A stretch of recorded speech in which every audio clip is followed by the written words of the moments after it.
Good afternoon and welcome to the May 20th, 2021 Arts and Culture Commission meeting. Roll call, please. Commissioners Vyar, Here. Vidor, Here. Sidorian is not present. Vice Chair Yank, Here. Chairperson Tufenkian. Yes, here. Agenda item 1, regular business agenda A, report of recorder reposting of the agenda. The agenda for the May 20th, 2021 regular meeting was posted on May 14th, 2021 on the bulletin board outside of City Hall. Agenda item 2, consent items. Agenda item 2A, minutes of the April 8th, 2021 special meeting of the Arts and Culture Commission.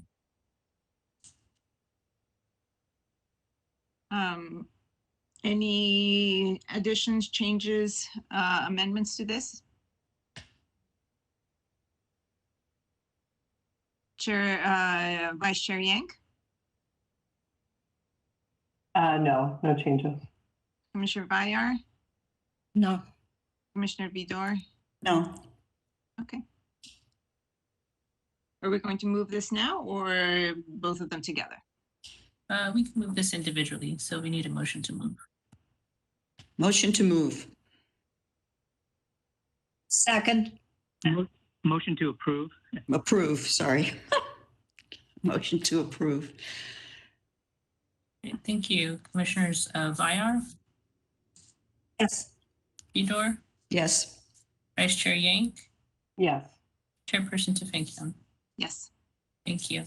Agenda item 2B, minutes of the April 15th, 2021 regular meeting of the Arts and Culture Commission. I have a minor amendment. Can you hear me? Okay. Yes, go ahead, Commissioner Vidor. Oh, okay.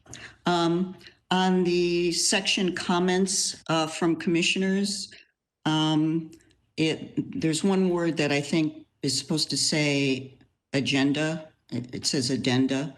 And do you see that? I think it's the second sentence. And then on the little discussion that took place regarding asphalt art, I want to include or replace what's there with what actually transpired, which was that I had asked that asphalt art be included as part of the mural ordinance. And Dr. Schaefer agreed to talk to Ms. Odenkirk about incorporating provisions for asphalt art into the pending mural ordinance. Thank you. We will note those edits to the minutes. Thank you. Thank you, Commissioner Vidor. Any other changes? Okay, and do we have a motion to approve? I move we approve the minutes as amended. Second. Thank you, Commissioners Vyar, Yes. Vidor, Yes. Vice Chair Yank, Yes. Chairperson Tufenkian. Yes. Thank you. Agenda item 3A, Library Arts and Culture events presented by Jennifer Potomac Jones. And I will be pulling up my screen. Okay, great. First up, we have Arternal A Media by artist Margarita Simonian, Verej Barakalian, and Yeva Babayan, which is an experiential light sculpture across the lawn of Central Park. The 18-foot circular aluminum truss sculpture is programmed with lighting and represents the ancient Armenian symbol of eternity, which will light up the park like a beacon of the night. Spread across the field will be red solar-lit garden lights, symbolic of red poppies in remembrance of the 4,000-plus perished soldiers from the recent Artsakh War and the 1.5 million in the 1915 genocide. This art installation is currently on exhibit through May 28th and is sponsored by the Glendale Arts and Culture Commission with support from Glendale Library Arts and Culture and Glendale Community Services and Parks. For more information, please visit the link on the screen. Next up, we have Wandering the City by artists Sarah Jo Frieden and Deborah Weiss, which is a collaborative installation that draws from their shared interest in improvisational looking, engaging, and within the city around us as they wander through the neighborhoods. Activating the interior of the Adams Community Park gas station, the artist seeks to engage viewers in the act of seeing. Fiber art, woven textiles, painted papers, muslin canvas with layers of pattern and textures throughout act as visual representations for what we see, feel, and hear as we walk through our neighborhoods.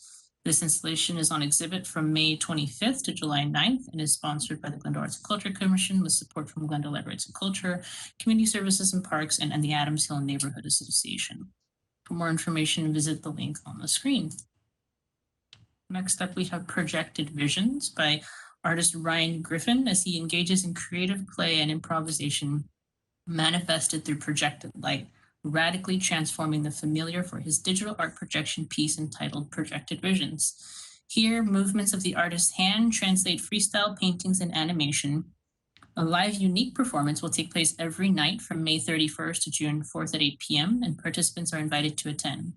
To experience the work, participants are invited to a stand and or bring a chair to sit in the Maryland Avenue parking lot 4 to view the performance. Please observe social distance and mask wearing guidelines. This installation is sponsored by the Glendale Arts and Culture Commission with support from Glendale Library Arts and Culture. And for more information, visit the link on the screen. As part of Asian American Pacific Islander Month, GLAC is hosting a series of virtual programming focusing on highlighting Asian American culture. Stop Hate is a series of video segments that aims to explore, inform, and advocate against the hate crimes against Asian American and Pacific Islander communities. The segments will cover historical background of the AAPI hate crimes, the current surge in hate crimes, and resources to help combat these hate crimes. Combining research and interviews with the AAPI community, the series gets to the bottom of how we can finally stop hate. Also included is Fruit Delish, Librarians Try Asian Fruit. Features a select group of GLAC adventurous eaters who will sample from fruits from Southern California Asian American households. And last but not least, Teen Gen Talks, GLAC staff member Melissa Wyke will share as she spends time with her family and connects with their Chinese heritage. For more information, you can visit the link on the screen. Up next, as part of Asian Pacific American Islander Month, and the Be the Change series, GLAC will host author Paula Yu, who will discuss her novel, From a Whisper to a Rallying Cry, The Killing of Vincent Chin and the Trial That Galvanized the Asian American Movement, which is a compelling account of the killing of Vincent Chin, the verdicts that took the Asian American community to the streets to protest, and the groundbreaking civil rights trial that followed. From a Whisper to a Rallying Cry is available for checkout from the library or as an ebook through Cloud Library. Signed copies of From a Whisper to a Rallying Cry are available for purchase from our partner Once Upon a Time bookstore. And for more information, you can visit the link on the screen. As part of the Black Lives, Black Stories series from May 24th to June 5th and the Be the Change series, GLAC will host Harvard Law School graduate, author, attorney, and consultant Hannibal B. Johnson as he discusses his book, Black Wall Street 100, An American City Grapples with Its Historical Racial Trauma, with actress, activist, and writer Donzale Abernathy. Black Wall Street 100 is endorsed by the 1921 Tulsa Race Massacre Centennial Commission and the 400 Years of African American History Commission, and furthers the discussion, the educational mission of both bodies. This book offers updates on developments in Tulsa generally and in Tulsa's Greenwood district specifically since the publication of Hannibal B. Johnson's Black Wall Street. This book is available for checkout from the library. Signed copies of Black Wall Street 100 are available from our partner, Once Upon a Bookstore. And for more information, visit the link on the screen. Up next, Calling All Artists from Preschool to Grade 8. Celebrate the Summer Reading Challenge by designing a bookmark that reflects this year's theme, Reading Colors Your World. The deadline to submit a design is Wednesday, June 30th, and for more information, you can visit the link on the screen. And last but not least, Brand Library and Art Center announces its 49th annual National Juried Exhibition of Works on Paper. Cash awards total over $4,000, including a Juror's Award. All accepted artworks will be included in a show at the Brand Library or as part of a virtual show, depending on pandemic restrictions, and in both printed and online exhibition catalogs. This year, the Brand Associates are removing financial barriers to Brand 49 with entrance fees that are greatly reduced and, if necessary, waived completely. The deadline to submit an application is May 23rd. And for more information, you can visit the link on the screen. And that is the Courier Report. Thank you, Jennifer. Jennifer, real quick, I wanted to double check. All this information is also on our website, right? That is correct. It's on our website. So if anybody missed any part of it or would want to check back, they can check our website. Yes, that is correct. And Jennifer, the presentations for Be the Change are recorded, correct? So that if you can't make it for the live stream, you can hear it later? Correct. They are archived on our YouTube channel. Okay, great.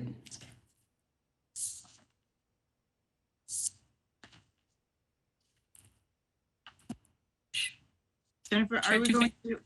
Okay. Should I move to the next agenda item? Yes, oral communications, and then we're going to move the agenda a little bit.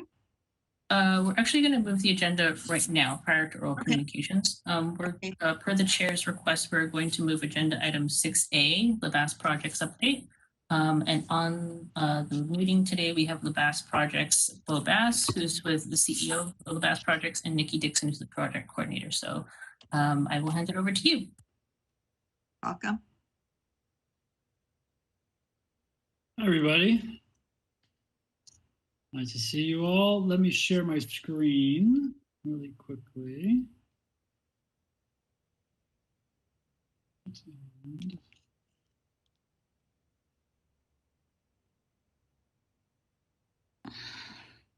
Okay, I got all these windows here with everybody trying to. From our last conversation, Nikki and I have done quite a bit of legwork. We fortunately had the chance to talk to all of you as commissioners. We canvassed quite a few city stakeholders and community members that all of you were kind enough to sort of recommend for us. And what I'd really like to share with you all today is sort of the next stage. And I think if you remember what we talked about, Jennifer will share this whole presentation with you after the meeting. Because there's a lot of like detail in there that I'm going to kind of gloss over because I really want to get to some of the more important things that I want your feedback on. Let's see. So one of the things that Nikki and I really started our process with was really trying to always keep in mind what the goals for these 10 installations were. So if we could really boil it down to what the city asked us to sort of focus on and how we looked at it, it's we wanted to create 10 landmark installations across the city that really engage the community and sort of lay the groundwork for future art and culture opportunities. So, trying to encapsulate our goals for these installations was the start. We focused really on creating a strategic plan, how we would get to that process. We discussed a lot of this, which is, we started with, talking with stakeholders like yourselves, talking with the community,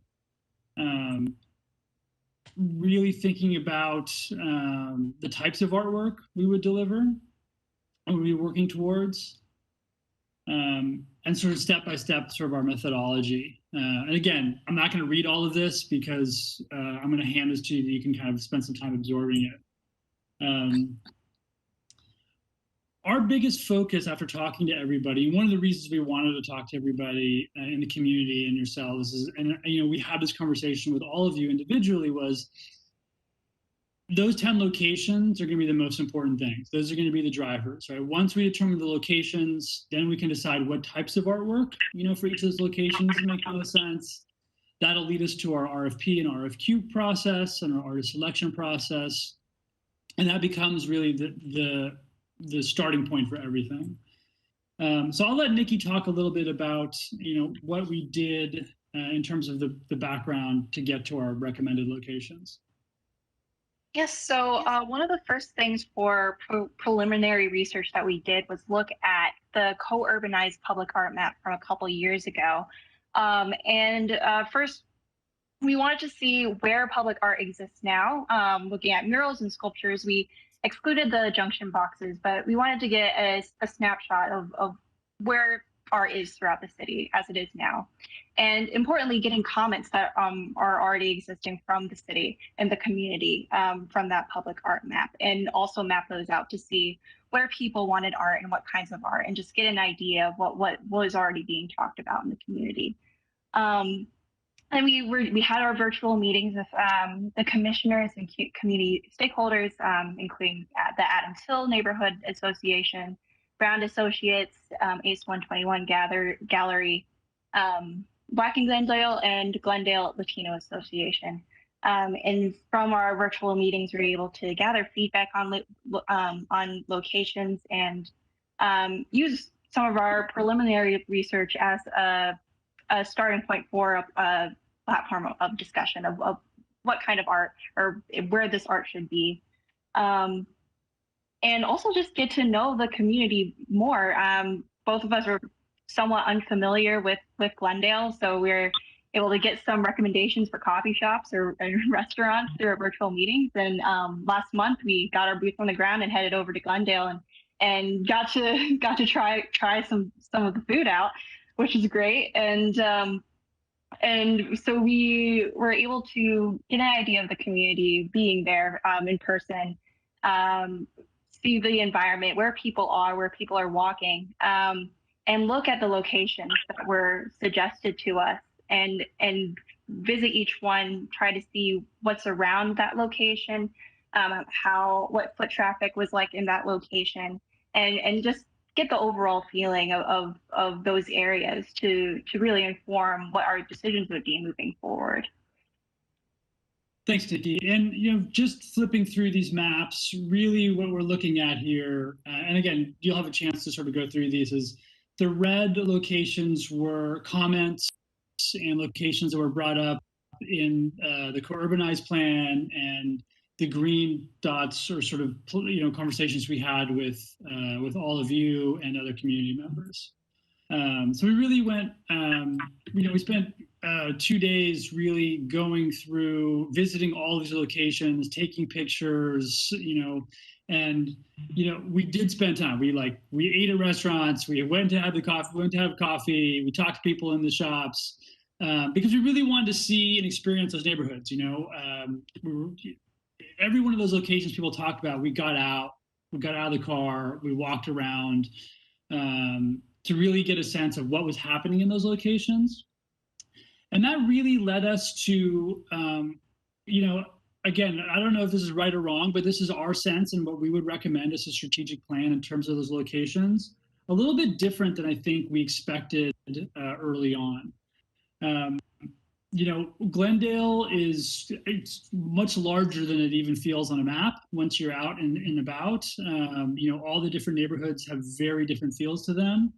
And going back to our sort of vision and goal was really trying to create landmark installations to engage the community. And if that's our primary goal, one of the things we sort of came to was that, I think initially in the Arts and Entertainment District master plan, there is an intent to have 3 installations in the Arts and Entertainment District. After spending some time talking to Studio 111, who's doing the landscaping and the plan for the Artsac Avenue, we actually would recommend putting as many as 5 installations in the Arts and Entertainment District. And walking through those, one is the sort of gateway sculpture that was discussed as part of the Studio 111 plan. 2 is an overhead installation that's also part of the plan on Artsac Avenue. There's a ground level sculpture on Artsac Avenue that was planned that we would include as number 3. We see that as a potential digital or light-based installation. There are 2 monument signs that were, I think, originally outsourced to a signage consultant through Studio 111. We actually see those 2 monument pieces almost as a single installation, commissioning an artist on the north and south ends of Artsac to actually create and commission an artist design signage for that. And then a Central Park Armenian Museum ground level sculpture. When we look at the Arts and Entertainment District, I know the goal is we want to have art as wide as we can in the community. when we looked at the Arts and Entertainment District as the shopping district, the restaurant district, where the community goes to eat, dine, and shop. Also, not just Glendale residents, but that's going to be the hub for people visiting the city for the most part. We thought, these 5 installations in particular are all active engagement points. All of them, there's one overhead, you've got you'd have a large scale gateway in a high traffic, high visibility area on the street. And then 3 installations that are ground based where people can sort of see, touch, and engage with.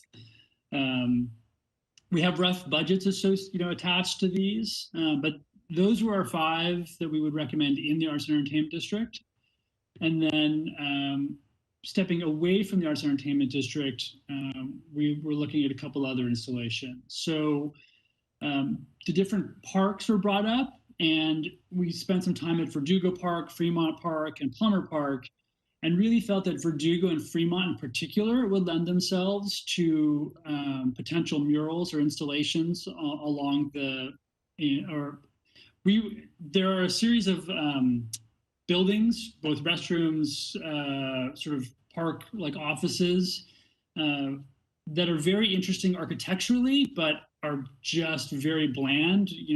The Verdugo Park is like a sort of creamy yellow. The Fremont Park is kind of a grayish white. We saw those as great opportunities to create some really vibrant, full building wrap design murals, potentially painting the basketball court, the ground levels, the basketball courts or skate parks in those parks. There are multiple opportunities, I think, to create some really vibrant installations in both of those parks. And we saw that both of those parks are highly trafficked. Fremont Park in particular was extremely active in the neighborhood when we were there on the day we visited. Plummer Park, we felt was actually, it's kind of gated, it's closed off, it's a fairly small park. We didn't think that actually needed anything. It was already a small active park that we didn't feel, really was calling for, any public art if we're trying to maximize our locations. One of the things we talked about were the medians across the city that came up a lot. When we actually spent time, at those medians, at those locations, really you can put something there. People compared it to West Hollywood, but the medians in West Hollywood, there's actually a decent amount of foot traffic because they're placed near crosswalks and along Santa Monica Boulevard. That is a highly active street. Looking at the medians in and out of Glendale, not a lot of foot traffic. We looked at Glendale and San Fernando, it's been brought up a couple of times. We just really didn't feel, spending a bunch of money on a sculpture for cars to be driving by at 40 miles an hour really was an effective use. And again, going back to the vision and goal of engaging the community, we just didn't feel strongly that, putting a median sculpture in a location like that really made a lot of sense because there's, almost 0 foot traffic. You've already got the underpass sort of signifying the sort of entrance into Glendale. So some of the medians where they're just, pure vehicular traffic, we just didn't think of as really great strategic locations. So what we kind of landed on were the 2 parks, the Glen Oaks and Brand median. It's a bigger, wider intersection, and we felt like a large sculpture could have a little bit more of an impact visually. And also as an entrance into northern Glendale coming off the 134. And then on the other side of that on Brand Boulevard, having a median installation. And again, not as desirable because in terms of like pedestrian traffic, but it does seem to be a fairly major thoroughfare into Glendale off of the 134. And then the other location we thought of, rather than signifying an entrance into, from the south or from the west or the east, was actually at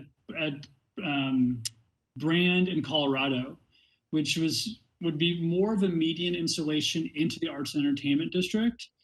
And again, I think that echoes for us that the sort of central hub of the community seems to really be the arts and entertainment district. And with the continued development there, we just felt that having gateways into that and leading into the 5 major cultural, like landmark installations within the arts and entertainment district now creates a very central sort of cluster of cultural landmarks, so that not just residents of Glendale, but visitors will, hopefully come and recognize these large installations, which again leads us to the secondary goal is of using these to show public art as a, as a cultural element of the city and lay the groundwork for future art and cultural opportunities. So for us, when we went through, those really seemed to us to be the most strategic in trying to fit the goal. Like, if we look at our goal as engaging the community, we felt like these were the 10 most effective, most strategic installation opportunities. We did definitely have some alternate locations. In Adams Square over there, there's a great little park, and there's already, Library Arts and Culture already doing temporary installations. Like, there's already things happening there. We didn't feel the need to have to put a permanent piece in that little square, but it's something that would be an option.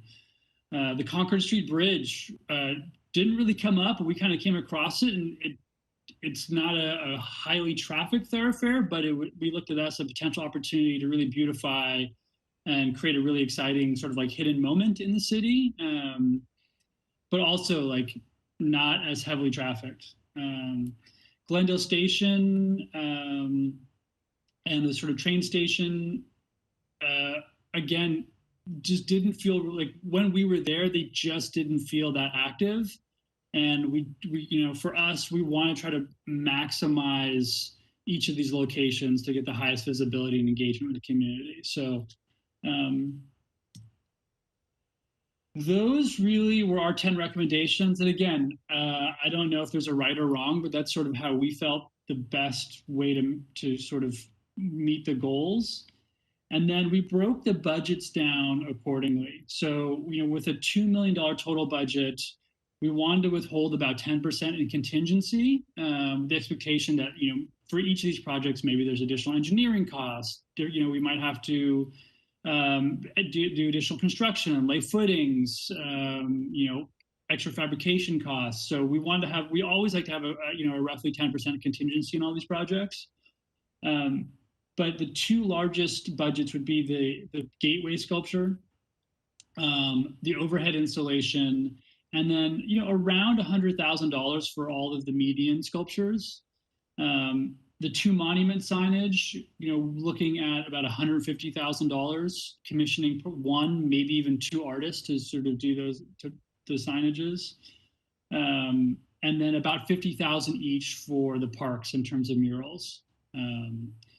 So with this, we feel fairly confident that some of these large installations can be really landmark, really like, monumental scale and very memorable sculptures. So, $100,000 budget for all of the sculptures and the medians, we think is very, we can definitely accomplish some great sculpture. And I think the larger budgets for the 2 sort of main installations should be able to land us some, really like large scale landmark work. So looking at it on a map, it's definitely concentrated along Brand and in the central sort of district, versus stretching, artwork throughout the city. We just felt, multiple people talk about putting art at the Brand Library, but if you go up there, it's a beautiful building. There are the tea gardens. Like, there's not a need. It's already a destination. I don't think adding a piece of artwork necessarily changes that or enhances that significantly. The outermost point would probably be Verdugo Park. But again, I think having a painted installation or wrapping those buildings could really create a vibrant energy there that we felt was lacking. But that's kind of where we are with the installations. And again, we wrote out some more detail in terms of sort of why we sort of went with this strategy. And then we've got some sort of like more visuals in terms of some of the maps that Studio 111 had created. And again, this is an ArtSac looking at an overhanging installation, possible digital LED light installation. This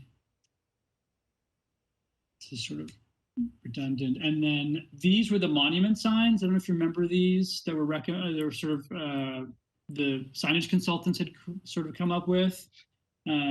We just thought that that might be a way to utilize an artist's commissions to sort of land these two bookends of ArtSac Avenue.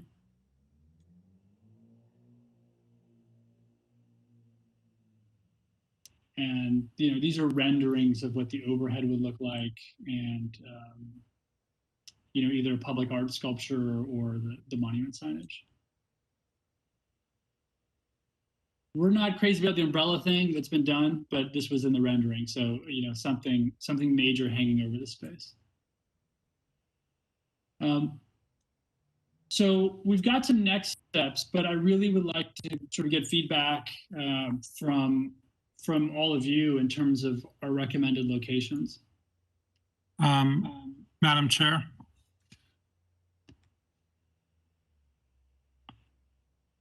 Madam Chair, I just would like Gary Schaefer, Director of Library Arts and Culture, just remind the commissioners that this is a discussion item, so we're not looking for consensus here. We're basically just would like commissioners to offer their thoughts. Thank you. Thank you. All right, thank you. Thank you, Mr. Bobas. Very, very nice presentation. Is it done? Should we take commissioner comments? Yes, please. I mean, we have some next steps in terms of the RFPs and RFQs, but I would definitely like to get feedback. And, I know we're not necessarily looking for a consensus or vote, but if we have a sense of like, at least 8 of these, let's say we want to move forward with, then we can begin the process of the RFP and RFQ process and our artist selection, reaching out to the artist community. Okay, Jennifer, Gary, is that okay to take the comments now, or? Yes, we can, but again, just not looking for consensus or anything like that at this point, just looking for input from the commissioners. Thank you, Madam Chair. All right, thank you. Vice Chair Yank, any input? Sorry, I was just unmuting.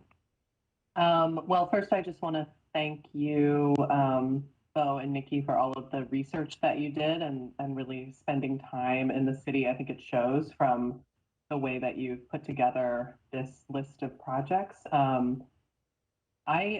I think that your reasoning to me is very sound, having a concentration within that ArtSac, Arts and Entertainment District, and to really, because, being able to really showcase that Glendale is very committed to the arts, I think does require a kind of concentration of work in some ways. And so I appreciate that. I also appreciate the effort to place works further afield in parks that make sense and where they will be heavily trafficked. I like your ideas around the fact that these pieces would be very engaged with, which I think is really important, that being one of the markers.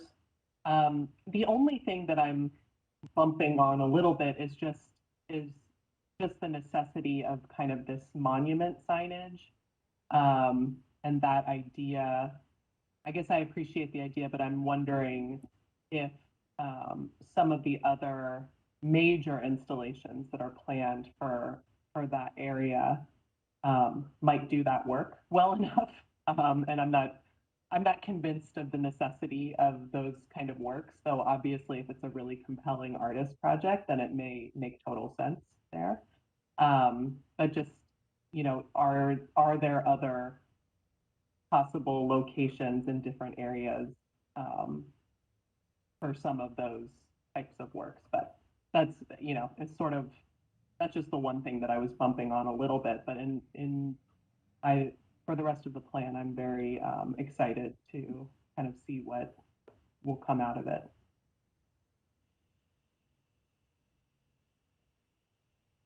Thank you, Vice Chair Yang.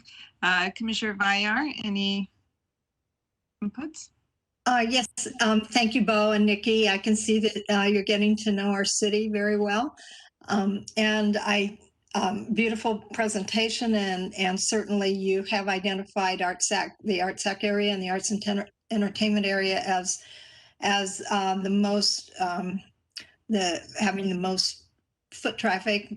I do just have it crossed my mind, is sort of nagging at me that in the time of COVID that you may have made a slight underestimate of some areas of foot traffic. There may, in normal times, be more foot traffic in some of the areas that appeared to you to not be heavily traveled. So maybe a revisit. I do like all these places you did identify.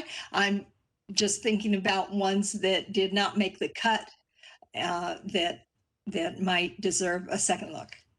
Thank you. Thank you, Commissioner Vyar. Commissioner Vidor? Okay, I'm unmuted. Also, thank you very, very much, Bo and Nikki. Wonderful work. I hope you had some fun doing it. It certainly shows that you looked very, very closely, greatly appreciated.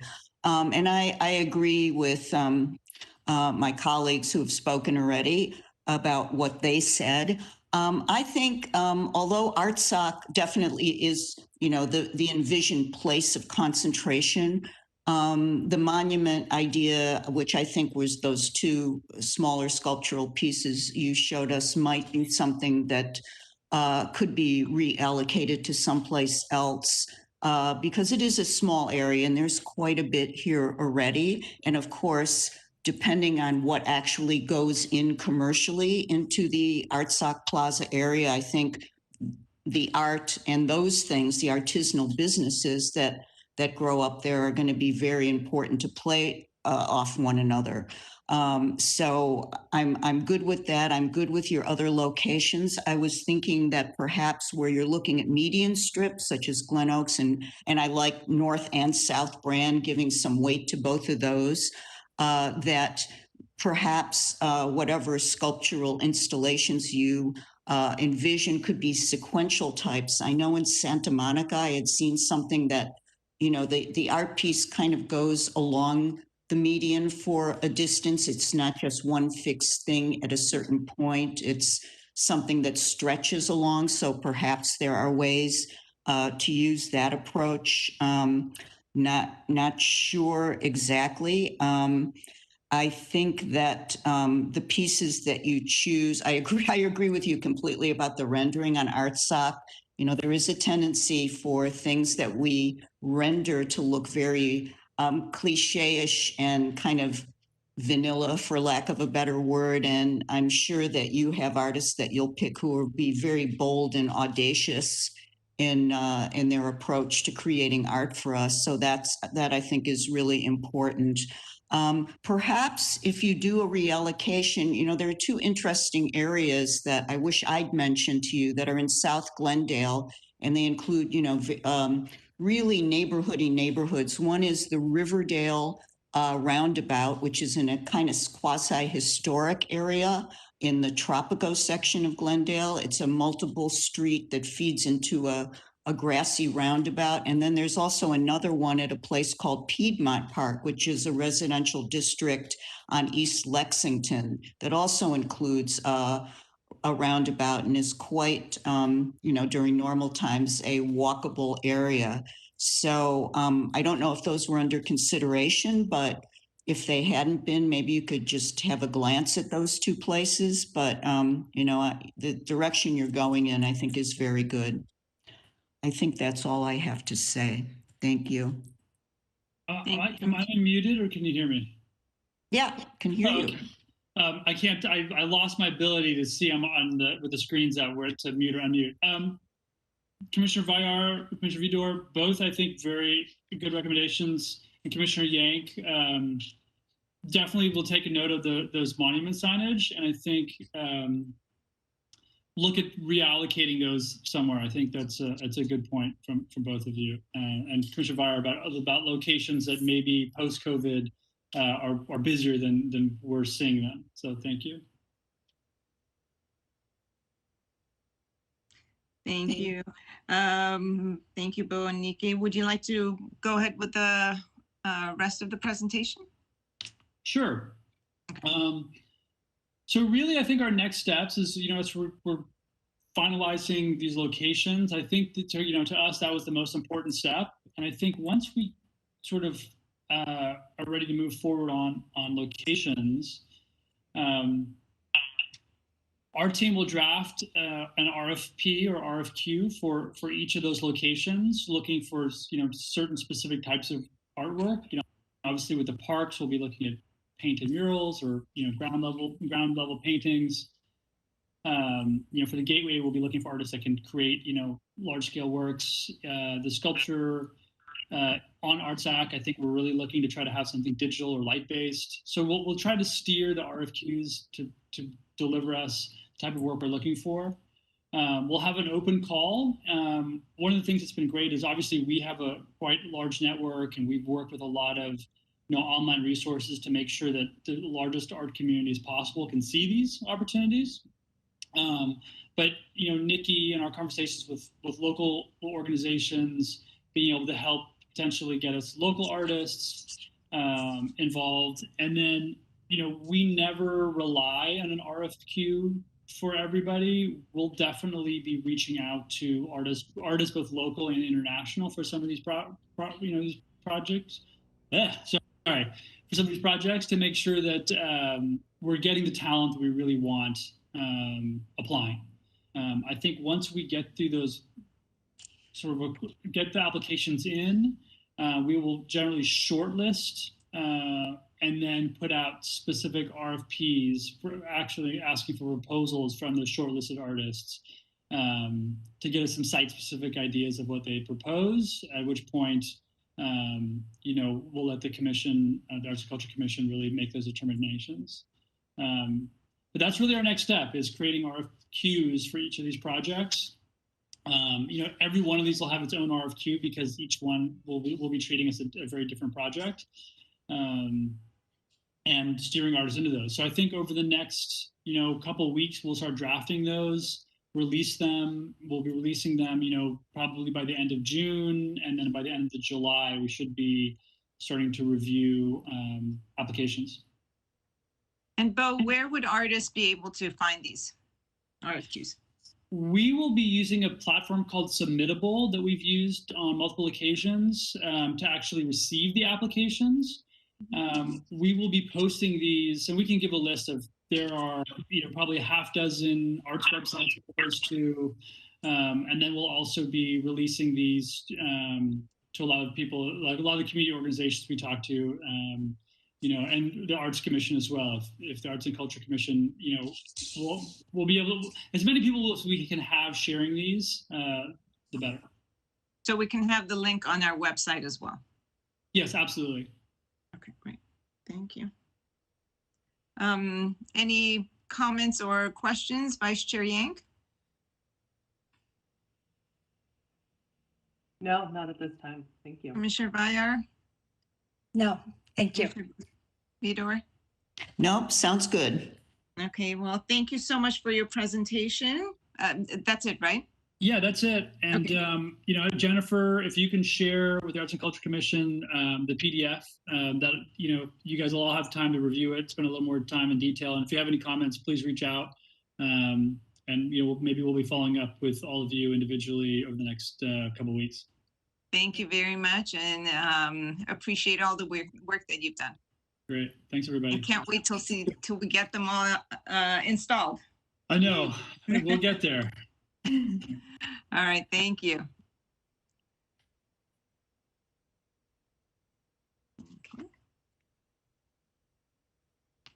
Shall I move the agenda forward, Chair DeFrankian? Yes.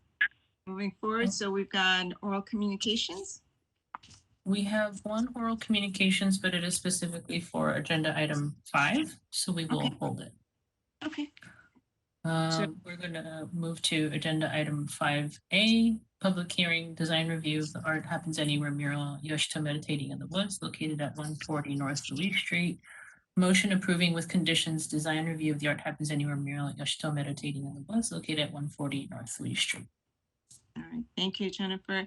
So I'm going to ask commissioners if there's anyone who needs to recuse themselves because of conflicts, or if there's any disclosures of involvement with, I guess, either the YMCA or the artist or anything. Chair Tvinkian, I don't believe that I have a conflict, but in order to avoid any appearance of impropriety, I will recuse myself.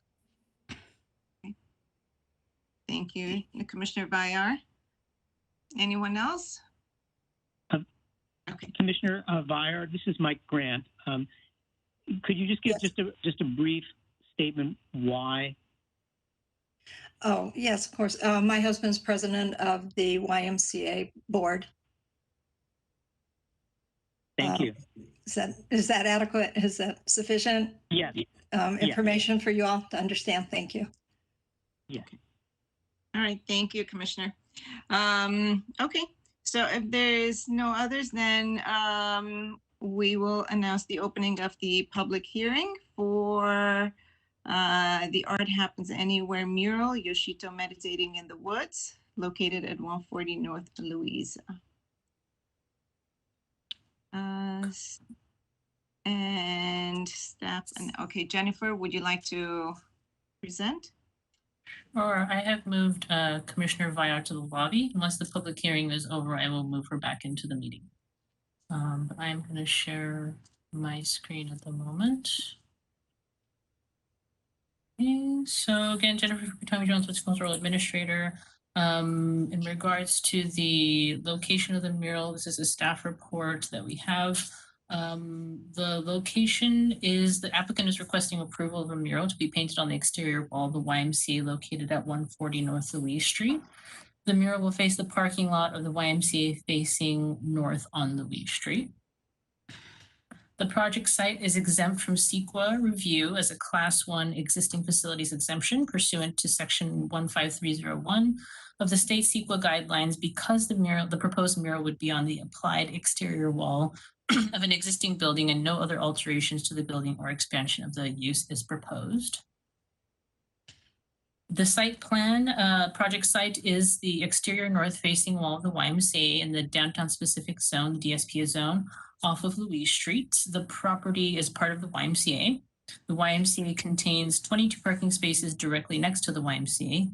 The exterior wall of the YMCA would also be directly next to the ACE 121 Gallery and Apartments, and is the location of the mural, proposed mural is on the red circle on the screen. The artist, Ayumi Chisholm, has received approval from the Arts and Culture Commission for his mural project, Yoshito Meditating in the Woods, as part of the Art Happens Anywhere program. He will paint directly on the exterior north-facing wall of the YMCA. The mural will contain colorful imagery of a young boy meditating in the woods and will not feature any letters, numbers, or symbols bearing a commercial or advertising message. Per section 304740G of the Glendale Municipal Code requires the Arts and Culture Commission to ensure that murals are consistent with the following 5 standards. Number 1, murals shall not constitute any form of commercial advertisement. This proposed mural does not constitute any form of commercial advertisement. 2, murals shall not contain any obscenity. The mural proposed does not contain any obscenity. Should the commission approve the project, the condition will be added to the approval prohibiting obscenities of any murals. 3, murals shall not contain the removal of required landscaping. The project site does not require any landscaping. 4, murals must be durable and capable of being well maintained. The proposed mural will be given 2 coats of exterior acrylic primer, and the mural will be executed with high quality exterior acrylic paint. The condition of approval will require that the installed mural be well maintained. And 5, murals shall be located on existing walls. The proposed mural will be on the existing walls of the YMCA. Based on the aforementioned analysis, staff recommends approval with conditions. This determination is based on the implementation of the following recommended conditions. 1, approval is granted for the location identified in the motion. Changes to the location or size of the mural must be submitted to the Library Arts and Culture Department staff for review and approval. Number 2 condition, the mural must not constitute any form of commercial advertisement. 3, the mural must not contain any obscenity. And 4, the mural must be well maintained. This concludes the design review report on the proposed mural for 140 North Louise Street. Prior to opening up the commission for comments, staff would like to reiterate that per section 304040G of the Glendale Municipal Code, the Arts and Culture Commission is charged with the assessment of the 5 conditions previously read. All city regulations must be content neutral and viewpoint neutral. The commission cannot comment on or regulate the content of the mural. If the commission is interested in understanding the inspiration or background of the mural, you're more than welcome to propose questions, but the commission is unable to base a decision based on the content of the mural. Okay, thank you, Jennifer. Commissioners, do you have any questions regarding the presentation to ask from Jennifer? Vice Chair Yank? Yes, 2 questions. One, they both have to do with maintenance. Will the mural have any kind of anti-graffiti coating or something that will make it easier to remove in case it gets defaced or vandalized? And secondly, who will be responsible for maintaining the mural over time? That is a great question. Thank you, Commissioner Vice Chair Yank. We also do have the artist available online, and he can provide a statement to answer some of your questions. But I'll let him address the questions that you proposed. Hello. Can you hear me? Am I unmuted? Yes. Okay. Let's see. The first question was graffiti-proof coatings.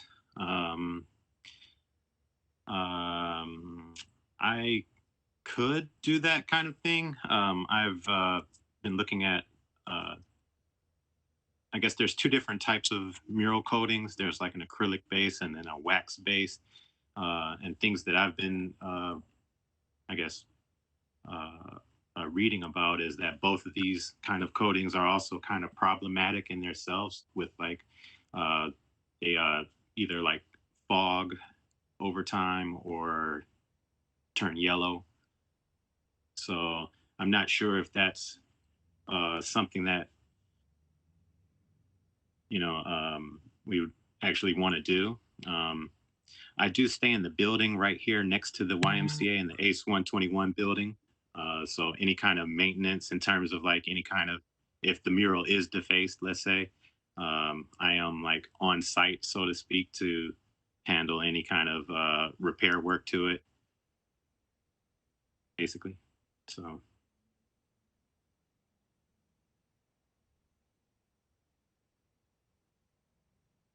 Thank you. That's all my questions for right now. All right, thank you. And Commissioner Vidor? Just a couple questions, not really related specifically to the mural. Is this considered a temporary mural or a permanent mural, and how long at the most is it expected to be in place? Per the motion, Commissioner Vidor, it is approved. It is a temporary mural and it is approved for up to 5 years. There is a possibility of renewal, but as of with the motion, it is approved for up to 5 years. Okay, thank you. And I think and hope that during the mural ordinance process that we're going through, we will be able to come up and identify with a protective coating that will actually work appropriately so we can protect our murals without having them degrade the artwork in any way. That's it for me. Thank you, and I have no questions. Jennifer, how many calls do we have? We have one call here, and I will try to push him through. It is Ben Evans, the director of the ACE 121 Gallery. Okay, so we'll take the public comments now and we'll keep it to 3 minutes. Is that good? Yes. Ben, you're on the air. Are you able to hear us? Yeah, I can. Can you hear me? Yes, we can hear you. Okay. I just wanted to call in to voice my support of this mural proposed for the YMCA. I mean, I'm grateful for what feels like a really patient and positive community collaboration between Ayumi, the arts advocates of Glendale Cultural Spaces, and the commission. And I just feel really excited and extremely lucky to be able to be so close to it when I go back to work and witness what I just think is sure to be a lot of interest and people coming out of their way to see basically Glendale's first commissioned mural. So I just wanted to call in and express my support and gratitude for you all and your patience in pushing this through to get it where we are now. Chair Tusenkian, this is Mike Grant. If the speaker could just identify the full name for the record. Yeah, my name is Ben Evans, and I work at ACE 121. Thank you very much. Sure. Thank you, Ben. Okay, so if there are no additional questions, then we can close the hearing. Or do we have to move it first? Chair Tusenkian, no. Since there are no other public comments pending, you can now close the hearing, and then you can, if commissioners still have a few questions of staff, they can ask it. But otherwise, then you would reach, start discussing a decision on the mural. Okay, thank you. All right, so if there are no other questions, we'll close the hearing and move to discussing the conditions.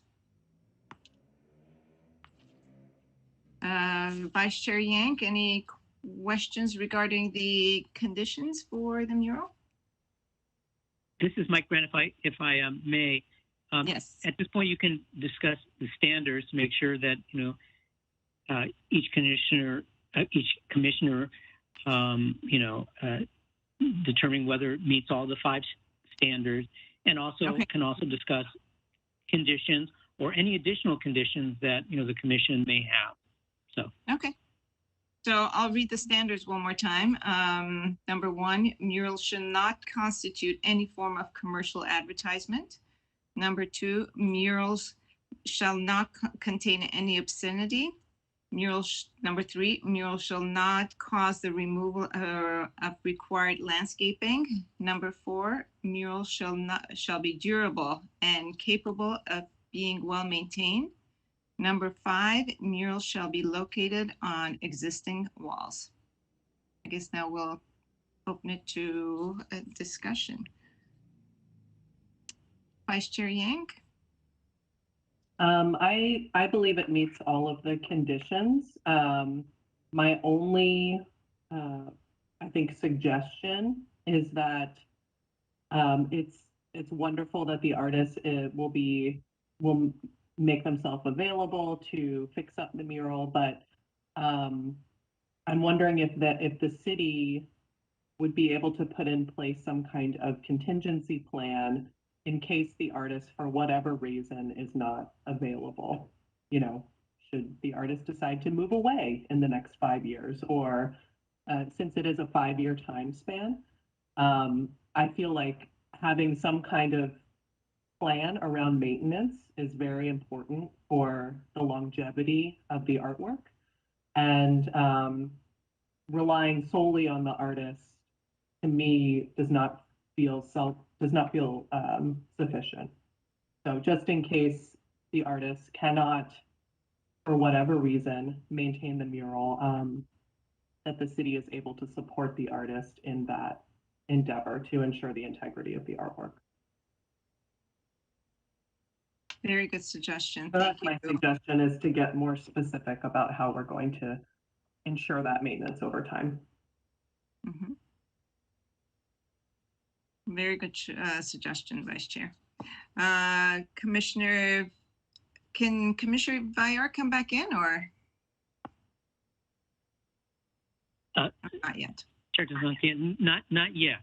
Not yet. Okay. Not till after you've made the motion. Okay. So After the motion's voted on. Sorry. Got it. So Commissioner Vidor? Yes, yeah, I would like to reemphasize Commissioner Yank's points. Very good points being made there, and I think it meets the requirements. On item number 1, I don't know if the artist is intending to sign the mural, but many murals I see are signed by the artist, and I don't know how everybody else feels, but I don't consider that to be a commercial or promotional. It's just a standard thing. So my question is the artist going to sign the mural? And is that okay? Provision number 1. Chair Tefankian, permission to speak? Yes. So Chair Tefankian and commissioners, Commissioner Vidor, actually we do prohibit artists to sign their works, so that, and it does in essence constitute verbiage or a sign, though please know that it will be on the Arts and Culture website. It will have information as to the name of the artist. It can even link to any of the one particular social media account if the artist, or website if the artist wishes to do so. Happy to do that. Okay, thank you very much. And then my second question was, on the 5th one, the work shall be placed on existing walls. I'm not exactly sure I understand what that means, since a non-existent wall could not support a mural. Is that just to say that we're not allowing people to build a wall on which to put a mural? Is that the meaning of that 5th provision? I could ask if Mike Grant has any information on that. I could surmise a guess that it just is not meant to, we can't approve a mural for new construction, would be my guess. That isn't built as of yet. It needs to be an existing structure. But unless Mr. Grant has any other information on that, that's what I would imagine that it has to do with. Okay, thank you. Thank you, and commissioners and Commissioner Vidor, that is correct. It's just the wall's already in existence. It's there. Thank you. Thank you. Okay. I would have to agree with my fellow commissioners. I think those are great points. And I also do think that the mural does meet all of the standards listed. So if there's no other questions or comments, do we go ahead and approve it with the conditions that were discussed earlier? Chair Tefankian and Yes. commissioners, the answer is yes.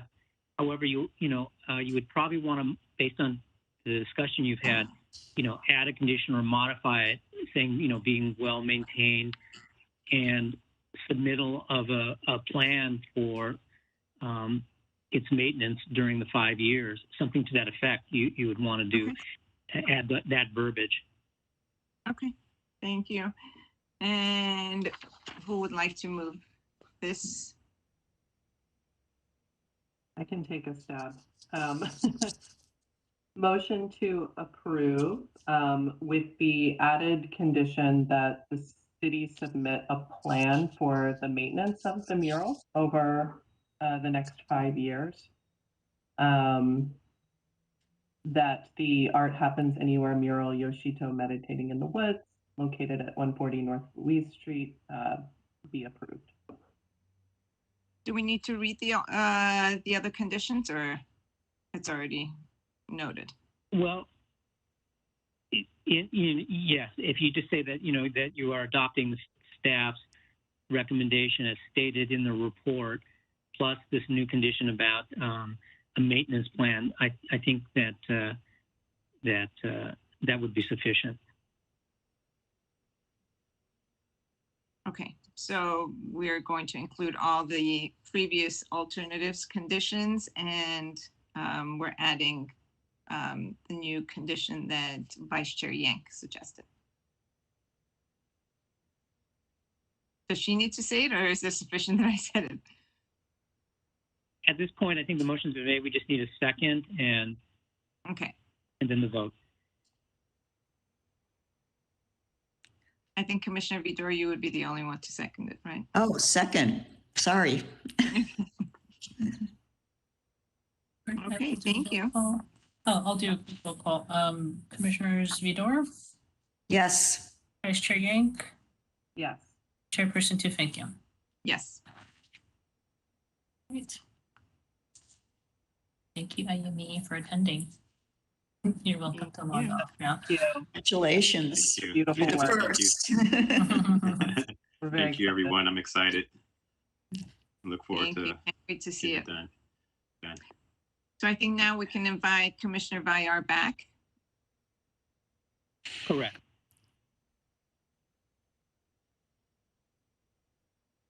And moving sheets. along, what is next? We have item 5B.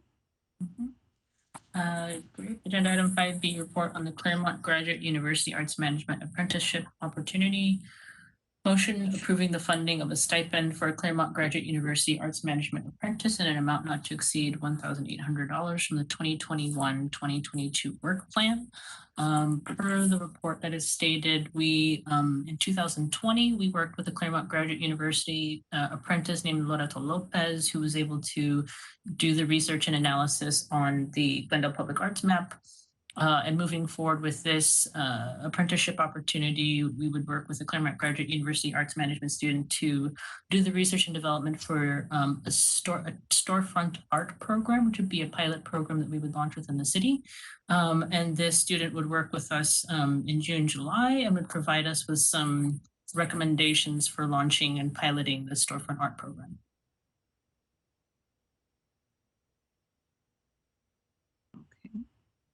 Thank you. Any questions, Vice Chair Yank?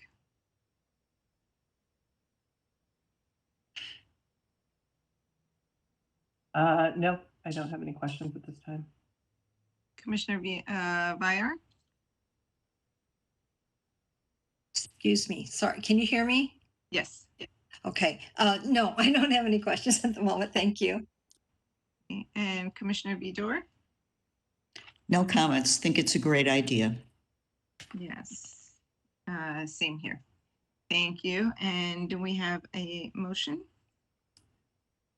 Okay, I will move that to that the Arts and Culture Commission hereby approves the funding for a temporary assistant to work with the city staff to develop the processes and procedures for a pilot storefront art program and liaise with artists to produce temporary art exhibits in a retail storefront unit in an amount not to exceed $13,000 from the 2021-22 work plan as fully outlined in the report given today. Thank you, Commissioner Vidor. We're actually going to be reading the agenda item 5B motion. That's agenda item 5C. Oops, wrong one. No problem. Thank you for reading it. I'll read it again later. Thank you. So this is moving to approve the, okay. So the motion is to approve the Claremont Graduate University Arts Management Apprentice to work on the development of a storefront program for the ArtSoc area in an amount not to exceed $1,800 from the 2021-22 work plan. I'll second that. Thank you. Great. I will do roll call. Commissioners Meyer, Yes. Vidor, Yes. Vice Chair Yank, Yes. Chairperson Tufenkian. Yes. Great, thank you. Agenda item 5C, report on storefront art program, temporary part-time art assistant. Motion approving the funding of a temporary assistant to 1, work with city staff to develop the processes and procedures for a pilot storefront art program, and 2, liaise with artists to produce temporary art exhibits in the retail storefront unit in an amount not to exceed $13,000. So as we mentioned earlier with the Claremont graduate student who would be working with us, that student would be able to do the initial development and research on the piloting of a storefront art program. And we are, per se, passing the baton for this marathon in working with a temporary part-time assistant who would be working with the city staff to develop processes and procedures to pilot and launch the program. Okay. Thank you for the clarification between the two. Okay, any questions, Vice Chair Yang? No questions. And Commissioner Bayard? No questions. Commissioner Vidor? Yes, question. Do we now understand that the storefronts on ArtSoc are going to be earmarked and designated for temporary art exhibits, and that will be their purpose in the future? Or is this something that will cycle in and out? Chair Tefenkian? Yes. May I address? So Chair Tefenkian, members of the commission, Commissioner Vidor. In fact, this is the program to go beyond those storefronts and look at storefronts across the city. Those storefronts are owned by economic development. They are going to be used, one, their eventual goal is to lease those spaces out into a commercially viable entities that will produce income, both for the owners as well as sales tax for the city. But for now, they have a program going that will also produce sales tax that's folks could apply to do a pop-up store or pop-up space in those. And so that is what they're going to be using those spaces for. Is City Council and others are very interested in those producing income. That said, I think it was initially your idea or other ideas, and actually Mayor Devine mentioned it as well at a recent council meeting, to really look at how could we do this in other vacant storefronts that exist currently. So that's what this program is meant to do, is to, not limit us, but kind of expand across the city. So I think we'll look at an initial pilot just to work out the kinks, see how it works, and then expand it beyond that. So I think it's a pretty exciting initiative. Thank you. Thank you very much. I like the partnership between arts and culture and econ development to enliven and activate these spaces. Mm-hmm. And so these would not, or this would go beyond city-owned property, and it would be privately owned property. Yes, privately held properties. So. Okay. Perfect. Though I think there may be another, if there's another city-owned space, it's just unfortunately those spots aren't available to us. But we might pilot it in a city-owned space initially if we identify one. But it would be in a retail type of space, and then look to partner either with a developer, others that own other spaces that might be available to us. Thank you. Thank you. Any other questions, comments?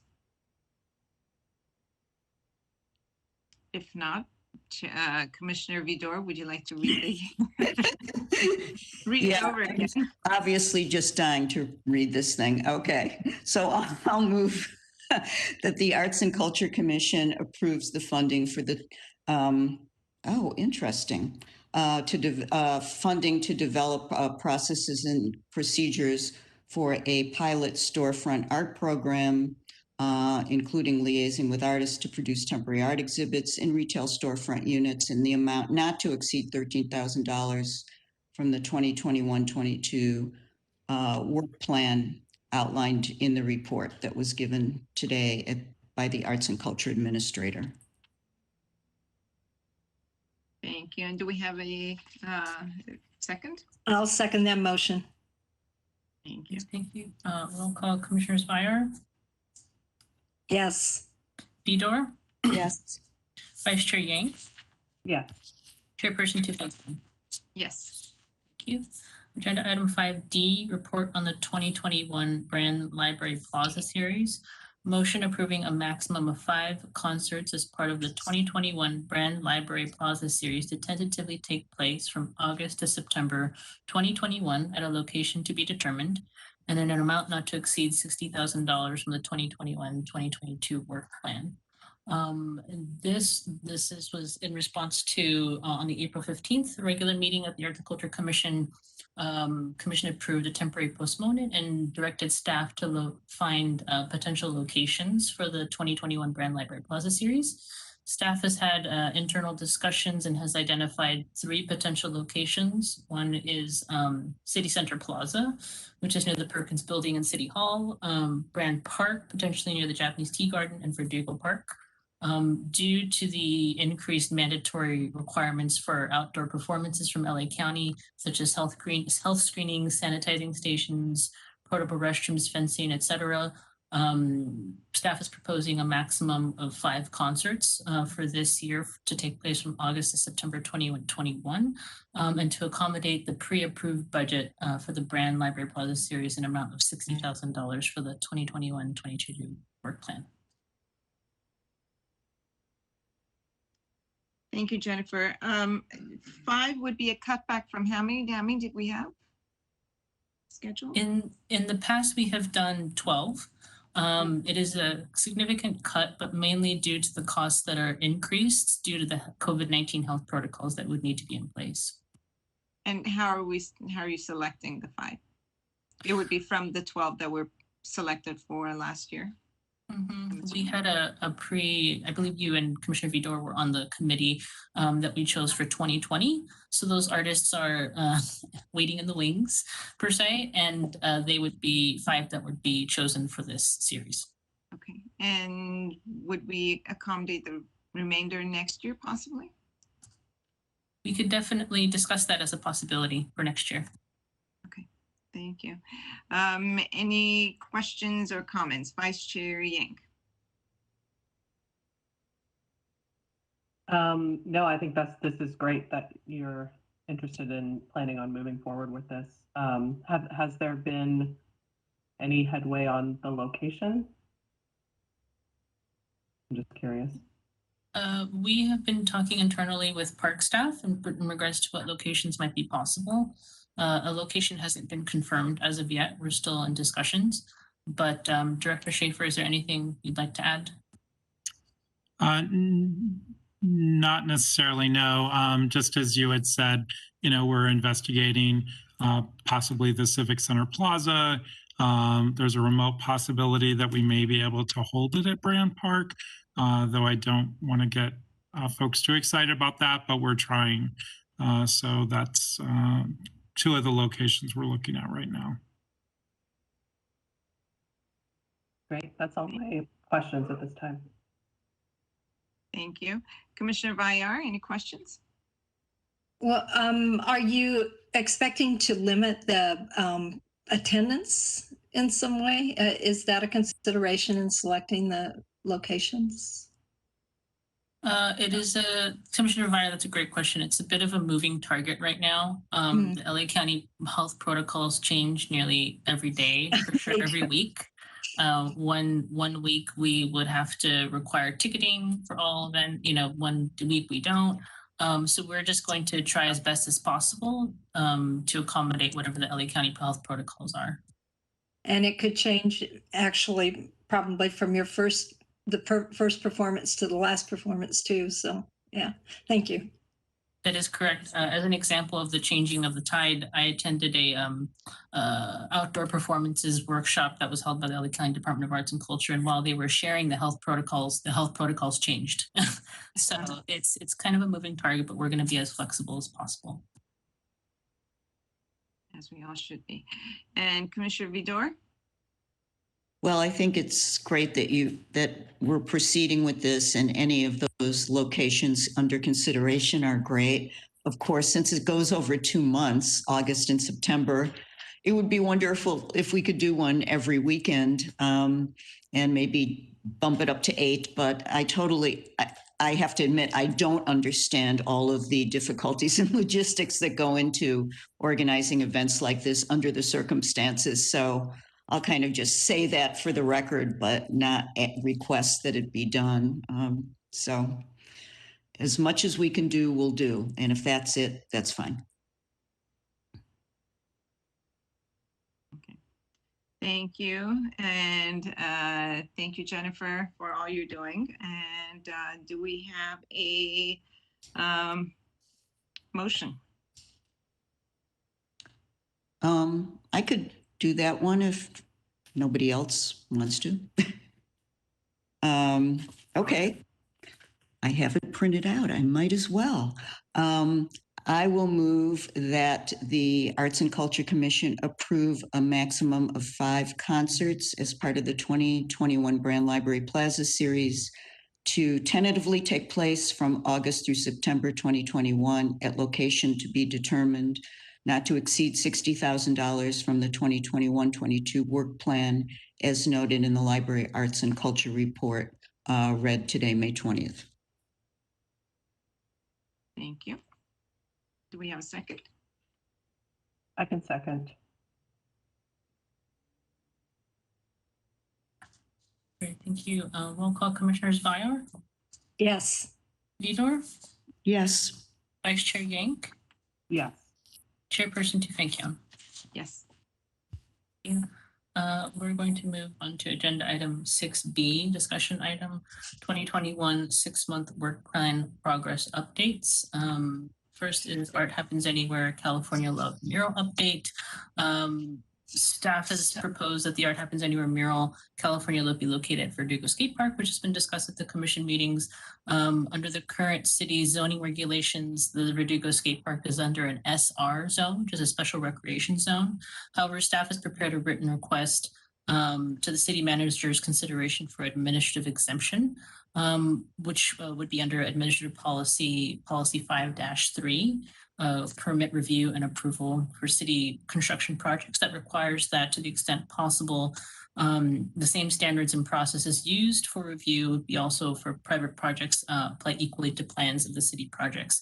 If the exemption is granted, the mural will be located at the Verdugo State Park, and staff can provide an update at the next meeting on June 17th, 2021. So we'll make sure to keep you apprised on the progress of that.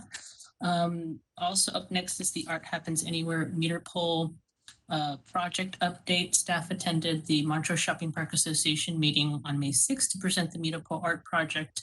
The meter pole art was proposed to be located on Honolulu Avenue between Orangedale and Montrose Avenue, and were to be wrapped with the meter pole art that was approved by the commission by artist Jennifer Benson Gable.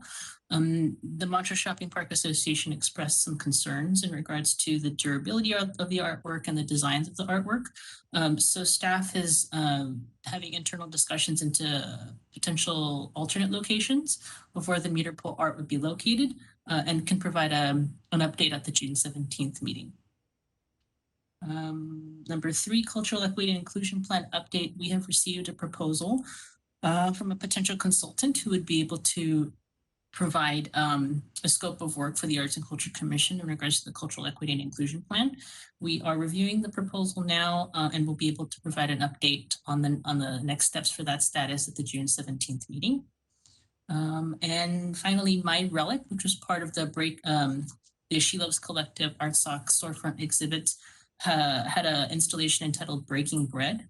We're happy to share that the Breaking Bread project installation is now living temporarily at the Reflect Space Gallery, and will be on exhibit from May 17th to August 13th. So we're very excited about that, to have Lavash in the room. So those are the updates for the citywide arts. There are no updates for neighborhood arts, performing arts, and arts and cultural events. So that is the report for that update. Thank you, Jennifer. Any questions, concerns? Vice Chair Yank? No, sounds great. Thank you. Commissioner Bayar? No questions regarding those topics, no. And Commissioner Vidor? No questions. It all sounds good. All sounds good, and thank you so much. Jennifer, you're doing like 10 people's work, so thank you. You're here. Really appreciate it. Bravo. Okay, so moving on. Great. Agenda item 7, commission staff comments. Anything, Vice Chair Yank? No, no comments at this time, except for just thank you to both Director Schaefer and Jennifer Fukutomi Jones. You're doing incredible work. There's a lot of projects in here that I was frankly astounded to see had maybe already been created or were much further down the line than I even thought possible. So you guys have clearly been, really working very hard for the arts in Glendale, and it's very much appreciated. So thank you. Thank you. Commissioner Bayard? Also, yes, ditto. I just thank you so much for all you're doing. It's all very exciting. And having just had my first night out last Saturday in over a year and having such a wonderful time, I have to tell you, I'm so excited at the prospect of the performing arts in August, even if we have to wait till August, just people getting out and being entertained again. And yeah, it's it's making us hopeful. And yeah. And so again, just much thanks to Director Schaefer and to you, Jennifer, for everything. And Commissioner Vidor? Yes, certainly seconding those emotions from the two commissioners. Wonderful progress being made. It's just terrific. And thank you, Dr. Schaefer and Jennifer FJ, for everything. It's really looking good and very, very encouraging and inspirational to see all these things happening. I do have a couple comments. One is I'd like to agendize kind of a standing agenda item to look at how the mural ordinance is progressing. And on the topic of, I think I commented before about the existing walls, and I was wondering if the definition of mural will be and can be expanded. I don't know if it can be done now, but certainly in our new mural ordinance, to include all surfaces on the built environment in which there could potentially be murals, which would include walls, roofs, streets, sidewalks, public utilities, which of course are already covered with murals, so that we, make it clear in the ordinance that murals are not just limited to walls. And hopefully we'll see murals in unique places. And speaking of which, another comment, so that is my request to agendize that status when it's appropriate. And then I have a concern about murals that exist. I go around and occasionally snap pictures of existing murals in the city that were either put up, per design review or not. And I guess I would request, and this request is probably more addressed to our city council, to take a moratorium on fining anybody who has a mural that's not legal, or regulating existing murals and considering how we're going to handle them, and hopefully grandfathering them in the future, or reviewing them retroactively, so that murals that exist today can continue on without putting them at risk. And, I don't know if anybody, if you can react to that or not. It's just my comment and concern that existing murals might be threatened. Chair, thank you. Yes. Just because that last comment was addressed to City Council, I won't address that, nor is it my place to do so. I did want to address two of the other items that were brought up. One, we've retained the services of the mural consultant. So absolutely, we will share with her the desire that murals are more than on existing walls, and that we would like to look at that. So that is, they've been retained to look at our processes and procedures and potentially make recommendations for the ordinance. Though, if there's a way for the existing ordinance to work, then maybe we don't need to look at that ordinance. So that remains to be seen. But that basically concludes my comments on that. Thank you so much. And I do want to thank the commission in its entirety for the well-deserved praises, primarily to Jennifer, because she is doing a yeoman's job of getting a lot done for us. And, with your guidance, single-handedly transforming Glendale into an arts destination. So thank you for all the support you give her. She deserves it. She deserves it. And so do you, Director Schiff. Yes. Thank you. We're Thank all- you. Thank you very much. Now, can I make one comment since I saw that Commissioner Vidor was making requests? May I make one request? And it's not for now, it could be for a future.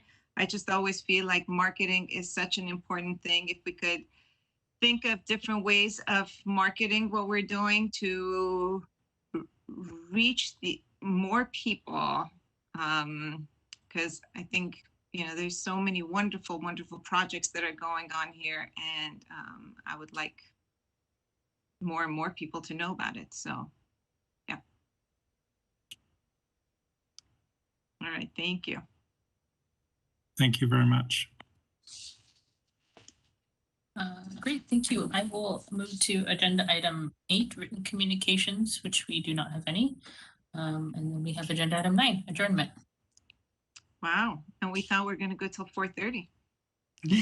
Wow. All right, thank you. Thank you all. Bye, everyone. Thank you. Have a good week. Thanks, everyone. Bye-bye. Have a good rest of your week. You as well.